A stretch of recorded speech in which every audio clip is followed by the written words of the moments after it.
How can Australia strengthen its ties with the ASEAN region? This was the question a delegation of parliamentarians set out to explore on a visit to Malaysia, Brunei and the Philippines in April this year. The trip helped to mark the 40th anniversary of Australia's dialogue partnership with the Association of Southeast Asian Nations. Australia's delegation leader and Deputy Speaker of the House of Representatives, Bruce Scott, said the relationship is very important for Australia. Well, it's an annual diplomatic and trade dialogue in the ASEAN region, and this year we were going to the Philippines, Malaysia and Brunei. It's an important dialogue, and Australia has been a dialogue participant now for 40 years. The myriad ways in which Australia and its ASEAN neighbours share cultural, historical and trade-related links was one of the highlights of the trip. I think talking with young people and seeing the work of 40 years of dialogue in the ASEAN region and the respect that all those three countries have for Australians, I think that was a highlight, and I think it underpins and underscores the relationship and the value of relationships and understanding, whether they be cultural arrangements or whether it is just understanding geography in our own very near region. I think the highlight really at the end of the day for me was, I think, the relationship that they value with us and we have with them. I think wherever we travelled, they love Australians, they respect Australians, and that is a deep-seated feeling across the three countries that we visited. The delegations saw the impact of the Colombo Plan and education exchanges on the ground in Malaysia. An important element of our visit to Malaysia was when we went to the Monash University campus, which is an external campus of the Monash University in Melbourne, which is outside of Kuala Lumpur. We met with students there, and some Australian, but mainly from other countries around the world who are studying at the Monash University, and that was, I think, a very important part of the focus in Malaysia.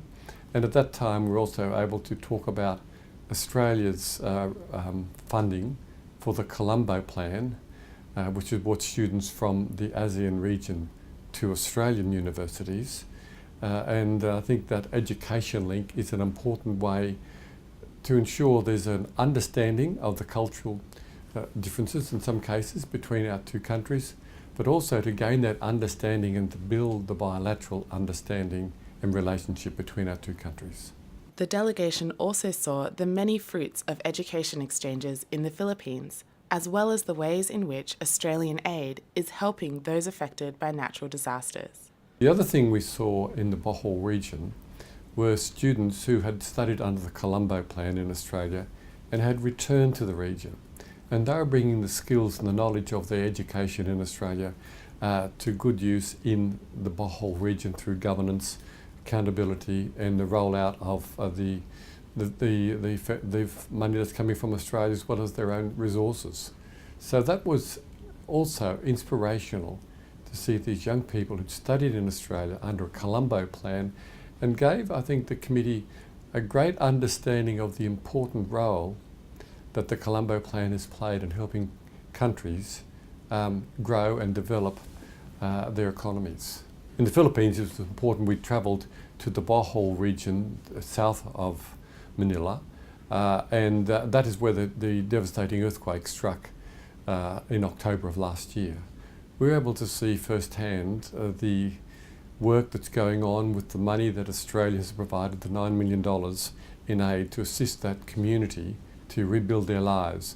And when you see the devastation that's occurred, housing that's been destroyed, children unable to go to school still because their school was destroyed, and also roads that linking communities that are not passable, it's stimulating in a way and inspirational to see how they are trying to rebuild their lives with aid money from Australia. So we saw Australia's foreign aid money at work firsthand, and importantly, it's a country in our near region, in the ASEAN region.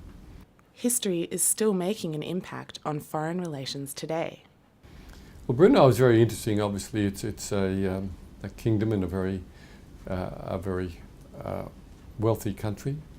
One of the first things we did there was go to an area where Australian troops 69 years ago landed there to help the people of Borneo at that time to reclaim their sovereignty when the Japanese had occupied that during the Second World War. And that was recognised by the people of Brunei as almost a foundation stone of building that relationship and that friendship. But Australia's relationship with Brunei is by no means stuck in the past, with potential for greater cooperation between Australia and Brunei in trade.